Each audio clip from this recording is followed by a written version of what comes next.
ఓం నమో వెంకటేశాయ. So ఎన్నికల ఫలితాల గురించి దేశవ్యాప్తంగా మరియు ఆంధ్రప్రదేశ్ రాష్ట్రానికి సంబంధించి నేను ఇచ్చినటువంటి ప్రిడిక్షన్ లో నేను నరేంద్ర మోడీ గారి ప్రభావం తగ్గుతుంది అని చెప్పడం జరిగింది. అలాగే ఆంధ్రాలో జగన్మోహన్ రెడ్డి గారు గెలుస్తారు అని చెప్పడం జరిగింది. నాకున్నటువంటి విద్వత్తు, నా విద్యను అనుసరించి నేను చెప్పడం జరిగింది.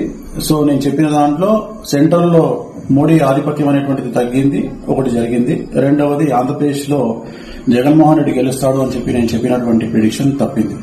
సో జనరల్ గా జాతకాన్ని బేస్ చేసుకుని మాత్రమే నేను చెప్పడం జరుగుతోంది.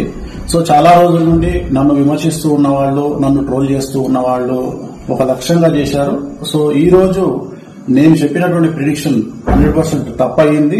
దాంతో ఖచ్చితంగా నేను ఒప్పుకుంటా ఉన్నాను.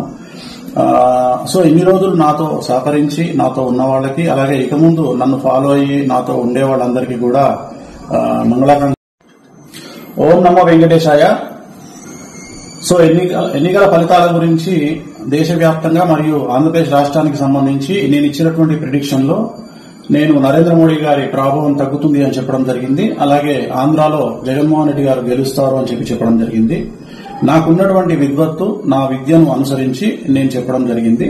సో నేను చెప్పిన దాంట్లో సెంట్రల్ లో మోడీ ఆధిపత్యం అనేటువంటిది తగ్గింది, ఒకటి జరిగింది. రెండవది ఆంధ్రప్రదేశ్ లో జగన్మోహన్ రెడ్డి గెలుస్తాడు అని నేను చెప్పినటువంటి ప్రిడిక్షన్ తప్పింది. సో జనరల్ గా జాతకాన్ని బేస్ చేసుకుని మాత్రమే నేను చెప్పడం జరుగుతోంది. సో చాలా రోజుల నుండి నన్ను విమర్శిస్తూ ఉన్నవాళ్లు, నన్ను ట్రోల్ చేస్తూ ఉన్నవాళ్లు ఒక లక్ష్యంగా చేశారు. సో ఈ రోజు నేను చెప్పినటువంటి ప్రిడిక్షన్ 100% తప్పయింది. దాంతో ఖచ్చితంగా నేను ఒప్పుకుంటా ఉన్నాను. సో ఇన్ని రోజులు నాతో సహకరించి నాతో ఉన్న వాళ్ళకి, అలాగే ఇక ముందు నన్ను ఫాలో అయ్యి నాతో ఉండే వాళ్ళందరికీ కూడా మంగళాకాంక్ష. ఓం నమో వెంకటేశాయ.